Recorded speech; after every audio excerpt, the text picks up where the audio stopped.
as you can see in the video on screen, the Iranian government actually. So the Iranian government summoned the ambassadors of all the countries calling for regime change in Iran right now, and they played some video, which hopefully you can see on the screen here, of the protesters shooting people, burning buildings, burning cars, destroying property, and it got me thinking, America right now is going through a crisis where ICE is walking around masked, terrorizing people, snatching citizens, beating them up, murdering citizens as well. So the American people right now are very right to be angry at ICE because they're really causing chaos and division, and also they're masked, faceless. No one knows what these people look like. They don't even show a warrant. They're actually terrorizing people actively.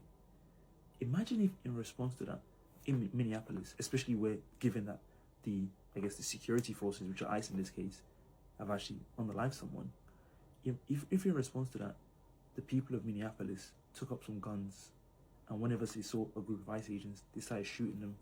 When they saw their cars, they threw a firebomb at it.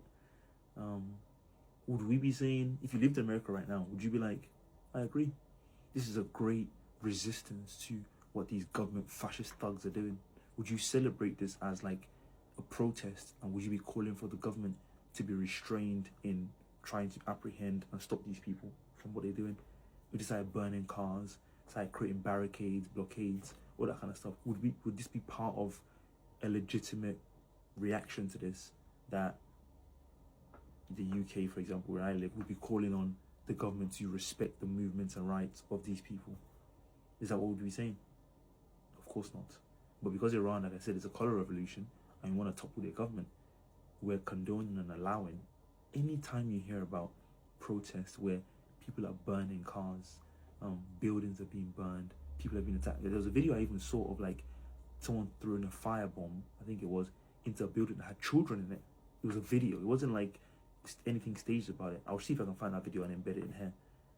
When you see stuff like that, ask yourself the question, if this was happening in my country, would I be celebrating this as some kind of positive development of trying to get rid of a government I don't like? If you live in a country right now, I live in the UK, I don't particularly love Keir Starmer for quite a bunch of things. If someone started doing that in the UK, would I be celebrating this as legitimate protest resistance to, an authoritarian government? Or would I be like, what the fuck are these guys doing? They're trying to destroy our country, and we have to oppose them, even if that means supporting the police that, ultimately answer to Keir Starmer, because these people don't represent the kind of things we stand for.